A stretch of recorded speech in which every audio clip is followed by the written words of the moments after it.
Seema news కి స్వాగతం. ముందుగా ముఖ్యాంశాలు. ప్రజాక్షేత్రంలో ఉంటూ ప్రతి కార్యకర్త ప్రజా సమస్యల పరిష్కారమే ధ్యేయంగా పనిచేయాలి.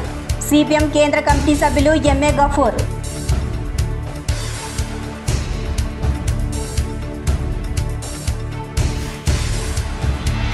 నేషనల్ మెడికల్ కమిషన్ ఆదేశాల మేరకు ఫ్యామిలీ అడాప్షన్ కార్యక్రమం. కర్నూలు మెడికల్ కాలేజ్ వైద్య విద్యార్థులు health camp.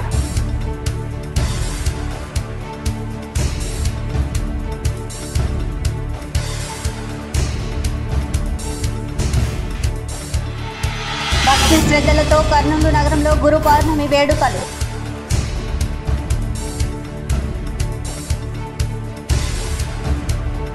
Kurnool collector Sunaina ఆడిటోరియంలో ప్రజా సమస్యల పరిష్కార వేదిక కార్యక్రమం. హాజరైన జిల్లా అధికారులు కలెక్టర్ పి రంజిత్ బాషా.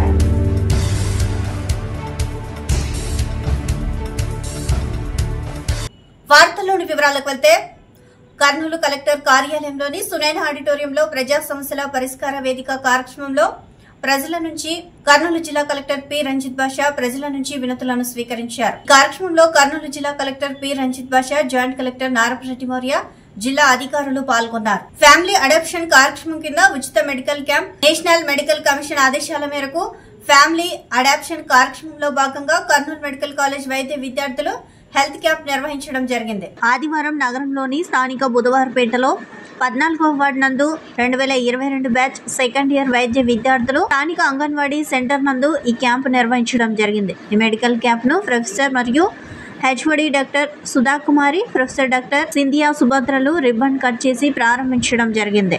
ఈ సందర్భంగా వారు మాట్లాడుతూ ఫ్యామిలీ అడాప్షన్ కార్యక్రమంలో భాగంగా ఒక్కో వైద్య విద్యార్థికి 3 గృహాల లాగా మొత్తం 750 గృహాలు కేటాయించామని తెలిపారు. విద్యార్థులు తమకు కేటాయించిన గృహ సందర్శకులకు అక్కడికి వెళ్లి వారి సమస్యలను అడిగి తెలుసుకుని వారిని వైద్య శిబిరానికి నేరుగా తీసుకురావడం జరిగింది. జనరల్ మెడిసిన్, పీడియాట్రిక్, ఎన్సిడికి వైద్యులు రోగులను పరీక్షించారు. బాడీ మాస్ ఇండెక్స్ కొరకు బరువు, ఎత్తు, చుట్టుకొలతలు, వయసుకు తగ్గ ఎత్తు, బరువు ఉన్నారా లేదా, మాల్ న్యూట్రిషన్కి సంబంధించిన ఇబ్బందులు ఏమైనా ఉన్నాయని పరిశీలించడం జరిగింది. ఈ హెల్త్ క్యాంప్ నందు 500 మందికి బీపీ, షుగర్, రక్తహీనత వంటి పరీక్షలు నిర్వహించి ఉచితంగా మందులు అందజేయడం జరిగింది.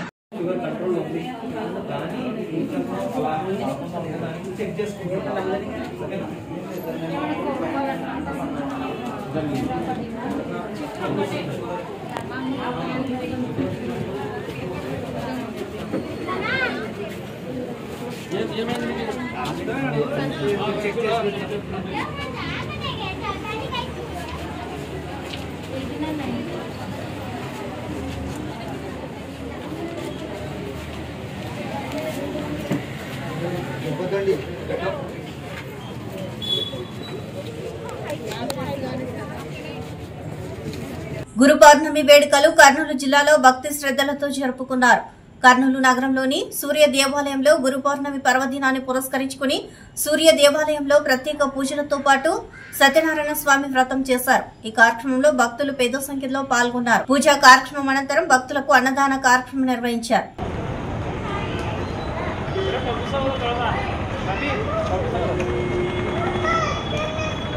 ఆ యొక్క తల్లి కూతురు ఆకలితో అలవడిస్తూ ఉన్నారట. మగవాళ్ళు ఇంటి దగ్గర లేకపోతే వాళ్ళ ఇంట్లో కూడా దొంగ ఆలస్యంగా ఇంటికి వచ్చిందట. అప్పుడు వాళ్ళ అమ్మ ఆగ్రహంతో అడుగుతుందట, అమ్మాయి సచ్చిదానంద స్వామీజీ వారి దివ్య ఆశీస్సులతో ఈరోజు గురు పౌర్ణమి సందర్భంగా కర్నూలు శ్రీ సూర్యనారాయణ స్వామి దేవాలయం నందు వెలిసిన శ్రీ దత్తాత్రేయ స్వామి వారికి ఉదయం నుంచి తైలాభిషేకములు విశేషంగా జరుగుతున్నవి. మరియు శ్రీ రమా సహిత సత్యనారాయణ స్వామి వ్రతం కూడా కింద దత్త కళాక్షేత్రంలో విశేషంగా జరుగుతున్నది. ఈ కార్యక్రమాల అనంతరము భక్తులు అందరికీ అన్నప్రసాదం ఏర్పాటు చేయడం జరిగినది. అందరూ అన్నప్రసాదం తీసుకుని వెళ్ళవలసిందిగా కోరుచున్నాము. ఆలయ ప్రెసిడెంట్ రామకృష్ణ. జై గురుదత్త. ఈరోజు మన కర్నూలు శ్రీ సూర్యనారాయణ స్వామి దేవాలయంలో శ్రీ శ్రీ శ్రీ గణపతి సచ్చిదానంద స్వామీజీ వారి అనుగ్రహం చేత వ్యాస పూర్ణిమ, గురు పౌర్ణిమ వేడుకలు అత్యంత వైభవంగా జరుగుతున్నాయి. అందులో భాగంగా దత్త కళాక్షేత్రం నందు ఈరోజు 108 జంటలతో చాలా అత్యంత వైభవంగా రమాసహిత సత్యనారాయణ స్వామి వ్రతాన్ని మనం జరుపుకుంటున్నాము. అశేషమైనటువంటి జనభక్తులంతా కూడా వచ్చి ఆవాహన అయ్యారు. ఇక్కడ చూస్తూ ఉన్నారు. చాలామంది భక్తులు కూడా ప్రతి మాసంలో కూడా ఈ యొక్క పౌర్ణమి తిథి రోజు రమాసహిత సత్యనారాయణ స్వామి వ్రతాలు మనం చేసుకుంటూనే ఉన్నాం. అదేవిధంగా ఈ ఆషాఢమాస పౌర్ణమి గురు పౌర్ణమి సందర్భంగా మన దేవాలయంలో దత్తాత్రేయ స్వామి వారికి విశేషంగా తైలాభిషేకాలు, అలాగే మన దేవాలయంలో కింద దత్త కళాక్షేత్రం నందు రమాసహిత సత్యనారాయణ స్వామి వ్రతాన్ని ఆనవాయితీగా నిర్వహిస్తూ ఉన్నాము.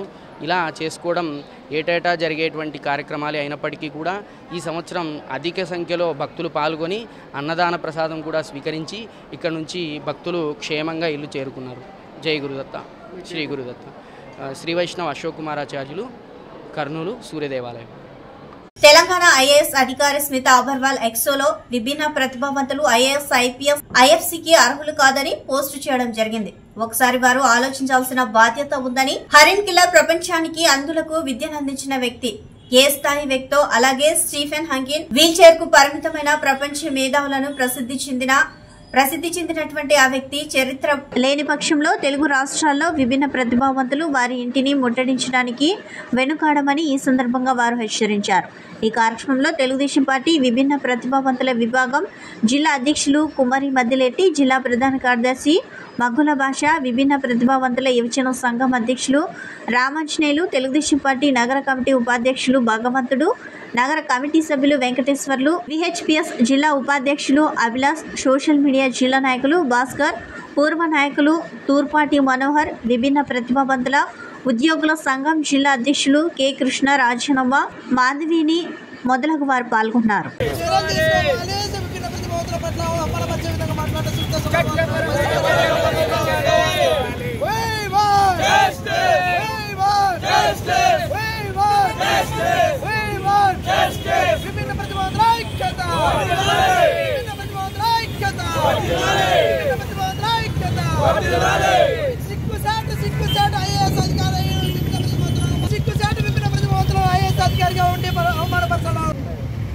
ఏదైతే ఐఏఎస్ అధికారికి చెప్పబడేటువంటి మహిళా ఉద్యోగి అయినటువంటి స్మితా అగర్వాల్ గారు మా దివ్యాంగుల పట్ల అనుచితమైనటువంటి వ్యాఖ్యలు చేసినటువంటి అధికారిని వెంటనే ప్రభుత్వ నిధుల నుండి తొలగించడమే కాక ఆమె ఈ మా దివ్యాంగుల సమాజానికి తప్పనిసరిగా క్షమాపణ చెప్పాలి.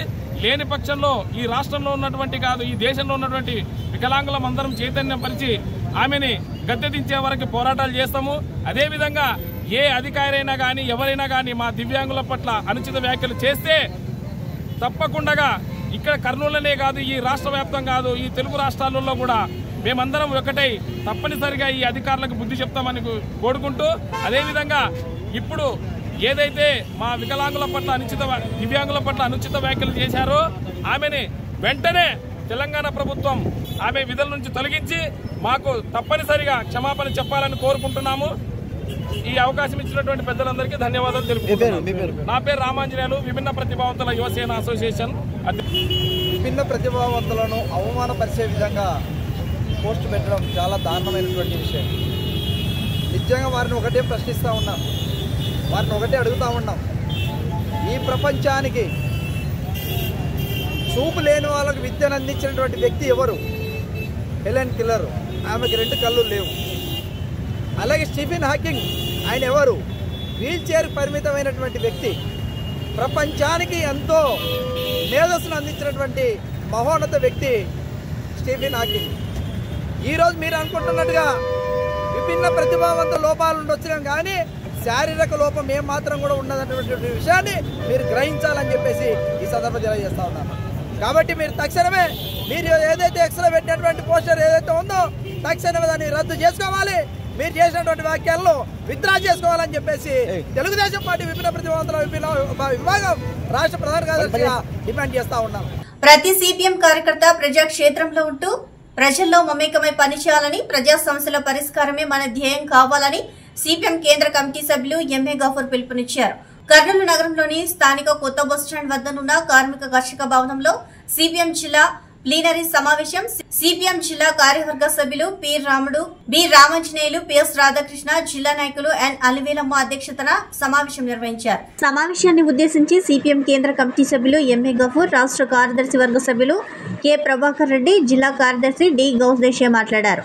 ఈ సందర్భంగా వారు మాట్లాడుతూ 2024 పార్లమెంట్ అసెంబ్లీ ఎన్నికల అనంతరం జరుగుతున్న మొదటి జిల్లా స్థాయి సమావేశం ఇది అని, జిల్లాలో పార్టీ సభ్యులుగా చేస్తున్న కృషి పట్ల సంపూర్ణంగా స్థానాల్లో చర్చించి పనిని మరింత మెరుగుపరుచుకోవాలని అన్నారు. రాష్ట్ర రాజకీయాల్లో మార్పు జరిగినా, దేశ రాజకీయాల్లో మార్పు లేకపోయినా బలాబలాల్లో మార్పు జరిగిందని అన్నారు. రాజకీయం ఏదైనా ప్రజల బతుకుల్లో మార్పు జరగకుండా ఒరిగేది ఏమీ లేదని అన్నారు. సిపిఎం పార్టీ సభ్యులుగా ప్రజల్లో మమేకమై ప్రజలు ఎదుర్కొంటున్న సమస్యలను గుర్తించి పరిష్కారానికి సహాయపడాలని అన్నారు. అదేవిధంగా ప్రాంతాల వారీగా ప్రజలు తాగు, సాగునీటి సమస్యలతో నిరుద్యోగ సమస్యను కూడా తీవ్రంగా ఎదుర్కొంటున్నారని అన్నారు. 3 రాష్ట్రాలకు మధ్య ప్రాంతంగా ఉన్న కర్నూలును పారిశ్రామిక హబ్గా మార్చేలాగా ప్రభుత్వ దృష్టికి తీసుకువెళ్లి నిరుద్యోగ సమస్యకు శాశ్వత పరిష్కారం జరిగేలాగా కృషి చేయాలని వారు పిలుపునిచ్చారు. సమావేశంలో సిపిఎం జిల్లా కార్యదర్శి వర్గ సభ్యులు వెంకటేశ్వర్లు, రామకృష్ణ, నారాయణ, జిల్లా కార్యవర్గ సభ్యులు ఎండి ఆనంద్, నరసింహ, అంజిబాబు, అరుణ, రాముడు, రాజశేఖర్, లింగన్న, నగేష్, గురుశేఖర్, వీరశేఖర్, హనుమంతు, విజయ్, మధు, మోహన్తో పాటు వివిధ మండలాల నుండి హాజరైన నాయకులు, సభ్యులు పాల్గొన్నారు. టీడీపీ న్యాయంగా బీజేపీతో పొత్తు లేకపోయినా టీడీపీ గెలిచింది,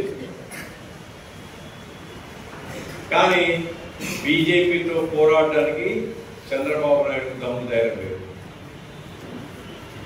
బీజేపీతో అడ్డగాగితేనే నేను గెలుస్తాను. ఇప్పుడు ప్రమాదం ఏంటి? ఆంధ్ర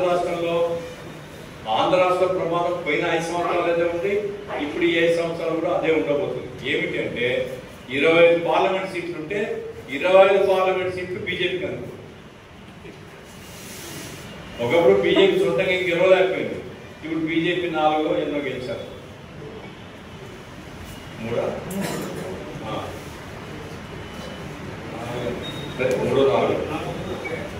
4 నాకు గుర్తున్నప్పుడు సొంతం గెలవడం అనేది సరే 3 కదా 25లో అనుకుంటాం, కానీ ఈరోజు మొత్తం అంతా బీజేపీ సపోర్ట్. జగన్ తెలుగుదేశాన్ని తీవ్రంగా వ్యతిరేకిస్తాడు, కానీ అక్కడ బీజేపీ సపోర్ట్. లేదా నాజీ పార్టీ వాళ్ళు వచ్చేసి యూతులు ఎవరెవరో ఇంటి మార్కు పెట్టుకోతారు. వాళ్ళు ఏం చేయరు, వస్తారు యూతుడు ఎక్కడైతే ఉంటాడో బయట ఇంటి మార్కు వేసిపోతారు, నైట్ వాళ్ళ మీద దాడి చేస్తారు. అంటే ఇంటి మార్కెట్ ఏమిటంటే ఇక్కడ యూదులు ఉన్నారు, యూదులకు వ్యతిరేకం నాజీ పార్టీ, యూదుని ఊచకొలకు వచ్చింది కాబట్టి వాళ్ళ మీద. ఇప్పుడు పేరు బహిరంగ ప్రకటించడం అంటే రేపేమని జరుగుతుంది, పోయే యాత్రనే దాడి చేయదు. కాబట్టి ఒక అభద్రతను సృష్టించడం, మత విద్వేషాన్ని పెంచడం, ఒక విషపూరితమైనటువంటి వాతావరణం సృష్టించడం ఏకంగా ఈరోజు యోగి చేస్తుంది. దానికి బీజేపీ ఆశీర్వాదం. ఈ రకంగా ఇంకా పెరుగుతాయి. మీరు గత 10 రోజుల్లో చూస్తే గుజరాత్లో జరిగే దాడులు, హర్యానాలో దాడులు జరిగాయి, పశువుల కాపురులు లేదా పశువుల్ని వ్యాపారం చేసే వాళ్ళు అటువంటి వాళ్ళ మీద దాడులు జరిగినాయి, మూతవాదాలు జరిగినాయి. కాబట్టి భారతదేశంలో రాబోయే కాలంలో మతోన్మాద అజెండాను మరింత వేగం చేస్తారు, మరింత విద్వేషాన్ని పెంచుతారు, ప్రజల మీద మరింత భారాలు వేస్తారు. ఇవి రాబోయే కాలంలో జరుగుతాయి. కాబట్టి దాని తగిన పద్ధతిలో ప్రజా ఉద్యమాలను నిర్మించి అడుగడుగున ప్రజా పోరాటాల ద్వారా బీజేపీ ప్రతిఘటించేటువంటి పాత్ర మనం తీసుకోవాలి. ఇది పార్టీ కర్తవ్యంగా మనం పెట్టాలి. ఎన్నికల్లో ఘోర ఓటమిని చవిచూసిన మాజీ సీఎం జగన్ లో మార్పు రాలేదని కర్నూలు జిల్లా టీడీపీ అధ్యక్షుడు తిక్కారెడ్డి విమర్శించారు. జగన్ డ్రామా మొదలు పెట్టారని, కొత్త ప్రభుత్వం ఏర్పడి 40 రోజులు కూడా కాలేదని అప్పుడే టీడీపీపై దుష్ప్రచారం చేస్తున్నారని అన్నారు. అధికారం పోయిందని కడుపు మంటతో జగన్ రగిలిపోతున్నారని అన్నారు. ప్రజల సమస్యలపై అసెంబ్లీలో పోరాడాల్సింది పోయి ఢిల్లీలో ధర్నా ఎందుకని ఆయన ప్రశ్నించారు. సోదరులారా, ఈరోజు చూస్తున్నాం, ఈరోజు అసెంబ్లీ స్టార్ట్ అయింది. అసెంబ్లీ స్టార్ట్ అవ్వగానే జగన్మోహన్ రెడ్డి గారు ప్రజలు ఇంత దారుణమైన తీర్పు ఇచ్చినా ఆయన డ్రామా స్టార్ట్ చేశాడు. అదేదో పూర్తిగా రాష్ట్రంలో తెలుగుదేశం పార్టీ అది చేస్తుంది ఇది చేస్తుంది అని చెప్పి పట్టుమని ఇంకా 40 రోజులు కాలేదు. పోయిన నెల 12వ తారీఖున మేము ప్రమాణ స్వీకారం చేశాం. అంటే ఈ రోజుకి దాదాపుగా 40 రోజులు అవుతుంది ఇంచుమించు. ఈ రాష్ట్రంలో వైఎస్ఆర్ వాళ్ళకు సంబంధించినటువంటి వాళ్ళ ఆస్తులలో ధ్వంసం చేసినాం, చంపినాం, మానభంగాలు చేసినారని చెప్పి రేపు ఢిల్లీలో ధర్నా చేస్తా అంటున్నాడు. మేము కర్నూలు జిల్లా ప్రజలకు, ఆంధ్రప్రదేశ్ ప్రజలకు ఈ పత్రికా సమావేశం ద్వారా తెలియజేసేది ఏమంటే, కడుపు మంట, కడుపు గాలి జగన్మోహన్ రెడ్డి గారు ఆ అధికారం పోయింది కదా, ఉండలేకపోతా ఉన్నాడు, భరించలేకపోతా ఉన్నాడు. నీవు ఏదైనా ఉంటే అసెంబ్లీలో వచ్చి అసెంబ్లీలో నీకు ప్రజా సమస్యల పైన లేవలేదు, లేక నీ నాయకత్వం పైన లేకుంటే నీ కార్యకర్తలకు ఏమైనా అన్యాయం జరిగింటే పోలీసు దృష్టి తీసుకురా, దానికి ఒక వ్యవస్థ ఉంది, చూసుకుందాం. లేదు మా వాళ్ళని చంపినారని చెప్తా ఉన్నారు. మేము చెప్తున్నాం, మా ప్రభుత్వం వచ్చిన తర్వాత మా కర్నూలు జిల్లాలో 9వ తారీఖు జూన్న బొమ్మిరెడ్డిపల్లిలో మా నాయకుడిని మీ వాళ్ళు చంపారు. వచ్చే ఫ్యాక్టరీలు కానీ పెట్టుబడులు కానీ రావద్దని నీకు చెప్పేదానికే నీవు పోతున్నావు తప్ప వేరేది ఏమీ కాదు. ఇంకా 5 సంవత్సరాలు ఉండేది ఎలక్షన్. ఆ రోజు మేము మంచి చేయకపోతే ప్రజలు మేనిఫెస్టేషన్ చేయరు. కనీసం మేము ఏముంది, ఎక్కడ ఏముంది అనేది చూసుకుని కూడా లేదు. అప్పుడే నేను ఇది చేస్తా ఉన్నాం. ఈరోజు అసెంబ్లీ పోయేటప్పుడు చూసాం, మనల్ని ఉన్నదే 11 మంది. ఆ 11 మంది వచ్చి ఏం పొడుస్తారు మమ్మల్ని లోపల? ఆ 11 మంది వచ్చి ఏమో వాళ్ళు ఏమన్నా అవిశ్వాసం పెడితే అని వీగిపోతారా? లేదు కదా. నీకు వచ్చిన వాయిస్ని మనసంగా వచ్చి, నీకు వచ్చిన అవకాశాన్ని వచ్చి ఏదైనా ప్రజలకు ఏదైనా సపోర్ట్ గా మాట్లాడండి. న్యాయస్థానాల్లో కేసులు త్వరగా పరిష్కారం కావడంలో న్యాయవాదులు మరియు న్యాయమూర్తులు పాత్ర ఎంతో ఉంటుందని కర్నూలు జిల్లా న్యాయమూర్తి ఎన్ శ్రీనివాసరావు తెలిపారు.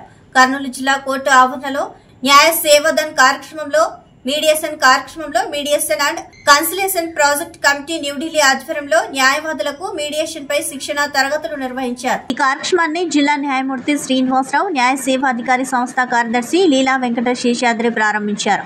కర్నూలు, కడప, చిత్తూరు జిల్లాల నుంచి వచ్చిన న్యాయవాదులకు రిసోర్స్ పర్సన్స్ శశిదేవి, రత్నతారలు మీడియేషన్ పై అవగాహన కల్పించారు. ఈ సందర్భంగా కర్నూలు జిల్లా న్యాయవాది శ్రీనివాసరావు మాట్లాడుతూ, న్యాయస్థానాలకు ఎక్కువ సంఖ్యలో కేసులు వస్తున్నాయని, వాటిని పరిష్కారం చేసేందుకు చాలా రోజులు సమయం పడుతుందని అన్నారు. కేసులను త్వరగా పరిష్కారం చేయాలన్న ఉద్దేశంతోనే ఈ కార్యక్రమాన్ని ఏర్పాటు చేసినట్లు న్యాయమూర్తి తెలిపారు. కేసులోని ఇరు వర్గాలను సమన్వయం చేసి పరిష్కారం చేసే విధంగా లాయర్లకు శిక్షణ ఇస్తున్నామని అన్నారు.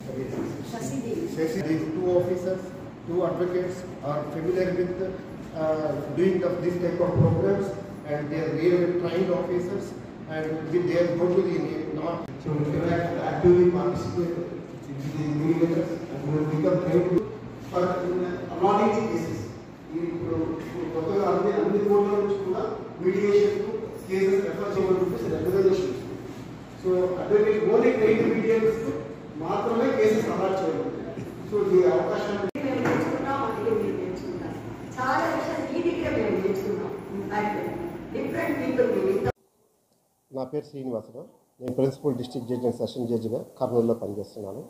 ఈరోజు mediation and conciliation project committee New Delhi ఆధ్వర్యంలో ఒక 30 మంది అడ్వకేట్లకి మీడియేషన్ సెంటర్ల మీద, మీడియేషన్ యాక్ట్ మీద, ఆర్బిట్రేషన్ యాక్ట్ల మీద ఒక 40 గంటలు క్లాసెస్ జరుగుతూ ఉంటాయి. పర్పస్ ఏంటంటే ఈరోజు కోర్టులలో వచ్చే కేసులు చాలా ఉంటున్నాయి. కోర్టులలో కేసులు కంటిన్యూగా ప్రాసెస్తో చేయాలి అంటే, దాన్ని డిస్పోజల్ చేయాలి అంటే చాలా కాలం పడుతుంది. ఆ పార్టీ ఇరువర్గంలో వచ్చిన పార్టీలను సమన్వయంతో వాళ్ళని ఒక అండర్స్టాండింగ్ తీసుకొని వచ్చే ప్రాసెసే ఈ మీడియేషన్. ఈ మీడియేషన్లో అడ్వకేట్స్ రోలు, జడ్జెస్ రోలు రెండూ ఉంటాయి. అడ్వకేట్స్ ఏం చేస్తారంటే, ఇద్దరు పార్టీలు సపోజ్ ఒక ఫ్యామిలీ మ్యాటర్ ఉంటే భర్తని భార్యని కూర్చోబెట్టి వాళ్ళ యొక్క అసలు రియల్ ప్రాబ్లం ఏంది, వాళ్ళని ప్రాబ్లంలో ఉన్నప్పుడు మనం ఎలాగా వాళ్ళిద్దరిని ఒక అండర్స్టాండింగ్ తీసుకురావాలనే దాని మీద ఒక క్లాసెస్ జరుగుతున్నాయి. ఈ క్లాసెస్కి అందరూ అటెండ్ అయ్యున్నారు. ఈరోజు అన్ని జిల్లాలు, ఇది కడప కర్నూలు, అలా ఇంకో కడప కర్నూలు, చిత్తూరు జిల్లాల నుంచి కూడా అడ్వకేట్లు వచ్చిన్నారు. ఓకే. ఈ purpose of the meeting. Kurnool నగరంలోని షిరిడి సాయిబాబా మందిరం హౌసింగ్ బోర్డ్ జమ్మిచెట్టు దగ్గర ఉన్న షిరిడి సాయిబాబా మందిరంలో గురు పౌర్ణమి వేడుకలు ఘనంగా నిర్వహించారు. గురు పౌర్ణమి పర్వదినాన్ని పురస్కరించుకుని వినాయక పూజ అలాగే గోమాత పూజలు నిర్వహించారు. ఈ కార్యక్రమంలో భక్తులు పెద్ద సంఖ్యలో పాల్గొన్నారు. అనంతరం అన్నదాన కార్యక్రమం నిర్వహించారు. కార్యక్రమంలో ఆలయ కమిటీ సభ్యులు పాల్గొన్నారు. వారు ఈ కళా నైపుణ్యాన్ని ప్రజలకు చూపించాలి. ఇటువంటి సేవ స్వామివారికి చేస్తారన్న విషయం నెక్స్ట్ జనరేషన్ కి కూడా తెలియాలన్న ఉద్దేశంతో ఇంకూసా యొక్క శిష్య పరంపరలోనే మనకు లభ్యమైన వారు తనకు జన్మలో జన్మించినప్పుడు ఒక బాయిలో పౌర్ణిమ, దీనిని వ్యాస పౌర్ణిమ, గురు పౌర్ణిమ అంటారు. జంతువునా మనిషి జన్మ దుర్లభం. ఎన్నో జన్మల్లో మనిషి జన్మ దుర్లభమైనది. అలాంటి మనిషి జన్మని సార్థకం చేసుకోవడం కోసం బ్రహ్మజ్ఞానాన్ని పొందడానికి ఎంతోమంది గురువులు ఈ భూమి మీద అవతరించి బ్రహ్మజ్ఞానాన్ని అందించారు. అలాంటి గురువుల్లో మనకు భాగవతాన్ని, వేదాలను, వేద సారాలను అందించిన భగవంతుడు వేదవ్యాస మహర్షి. అలాంటి వేదవ్యాస మహర్షి జన్మించిన ఈరోజు వ్యాస జయంతి మహోత్సవం మనం ఆచరిస్తున్నాం. గురువులంతా సమానమే, గురువుల్లో లోపం లేదు. కాబట్టి మనకు కలియుగంలో ప్రత్యక్షదయమైనటువంటి గురుస్వరూపుడు సాయినాథుల వారిని మనం గురుస్వరూపంగా, వ్యాస భగవాన్ రూపంగా మన సిద్ధి సాయినాథ ఈ జమ్మిచెట్టు కర్నూలులో హౌసింగ్ బోర్డు జమ్మిచెట్టు సాయిబాబా గుడిలో సాయిబాబా సమక్షంలో వ్యాస పౌర్ణమి మహోత్సవాలను మనం ఈరోజు ఆచరిస్తున్నాం. ఈ యొక్క వ్యాస పౌర్ణమి గురువోత్సవంలో భాగంగా ఈరోజు మన దేవస్థానంలో భక్తులందరి సహకారంతో, కమిటీ యొక్క సహకారంతో ఉదయం గణపతి పూజ, గోపూజ ద్వారా బాబావారికి విశేషమైన అభిషేకం వచ్చిన ద్వారా ఈ సాయి సత్యవ్రతాన్ని మనం ఈరోజు ఆచరిస్తున్నాం. సాయి సత్యవ్రతంలో ఈ 5 కథల ద్వారా గురుతత్వాన్ని, గురువు యొక్క మహత్యాన్ని, బాబా యొక్క మహత్యాన్ని, గురు ద్వారా భక్తులకు అందుకోవాల్సిన ధర్మమాజ్ఞాన్ని కూడా తెలుసుకొని గురువుల యొక్క సంపూర్ణ అనుగ్రహం పొందడానికి మనము ఈ సత్యవ్రతాన్ని ఆచరిస్తున్నాం. భగవంతుడు వేదవ్యాస మహర్షిని మనము చిరంజీవుల్లో ఒకరు. వారి తెలుసుకోవడం ద్వారా మనకు జ్ఞానాన్ని పొంది మోక్షభ్రాంతి పొందుతాం. కాబట్టి వ్యాస భగవానుడు సాయినాథుల యొక్క అనుగ్రహం పొందాలి మనస్ఫూర్తిగా పెట్టుకుందాం. ఈ సాయినాథ ఆలయం కట్టిన తర్వాత 14వ ఈ గురుపౌర్ణమి మహోత్సవాన్ని ఇక్కడ జరుపుకోవడం మనందరి యొక్క భగవంతుడు సాయినాథులు అందించిన భాగ్యం. ఇలాంటి భాగ్యం మనందరికీ పదే కలగాలని మనస్ఫూర్తిగా సాయినాథుల్ని వ్యాసభావాన్ని కోరుకుందాం. సర్వేజన సుఖినో భవంతు. నా పేరు వేదవ్యాస శర్మ, కర్నూలు. శ్రీశ్వర రామాంజనేయ దేవస్థానం నందు సాయిబాబా మందిరంలో గత 18 సంవత్సరముల నుండి శ్రీ గురు పౌర్ణమి వేడుకలు ఘనంగా నిర్వహించడం జరుగుతుంది. ఈ కార్యక్రమానికి ఎంతోమంది భక్తులు తండోపతండాలుగా ఇక్కడికి విచ్చేసి ఈ స్వామివారి ఆశీస్సుల కోసమని విచ్చేస్తూ ఉంటారు.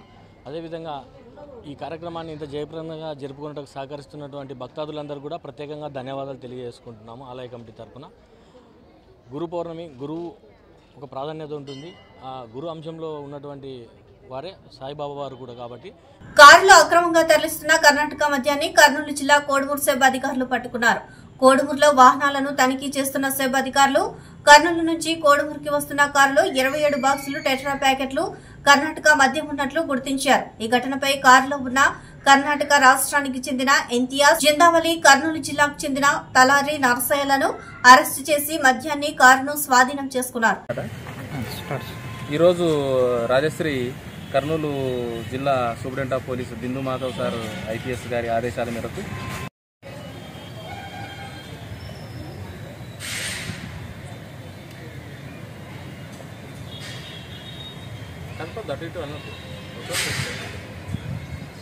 పైన పేరు వస్తుందా?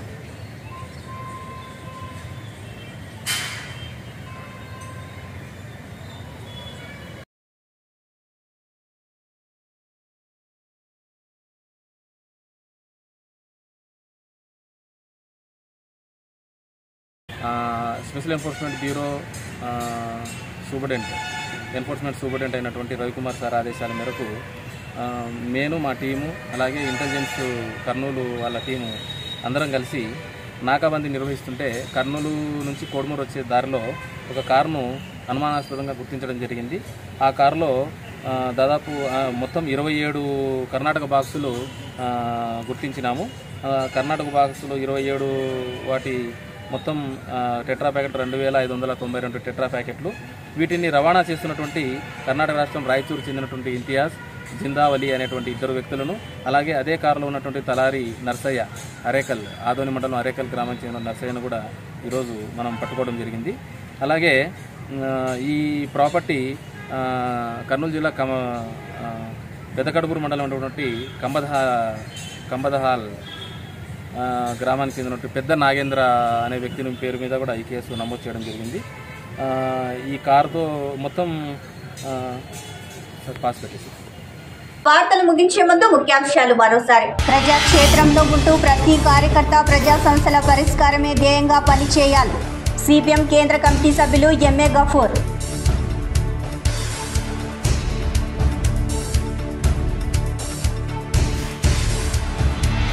నేషనల్ మెడికల్ కమిషన్ ఆదేశాల మేరకు ఫ్యామిలీ అడాప్షన్ కార్యక్రమం. కర్నూలు మెడికల్ కాలేజ్ వైద్య విద్యార్థులు health camp.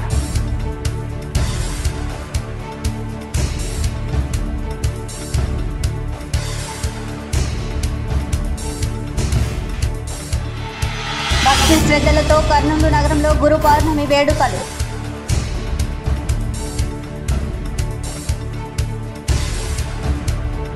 Kurnool collector Sunaina ఆడిటోరియంలో ప్రజా సమస్యల పరిష్కార వేదిక కార్యక్రమం.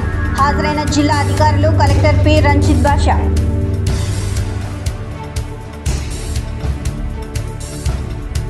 ఈ వార్తలు ఇంతటితో సమాప్తం. నమస్కారం.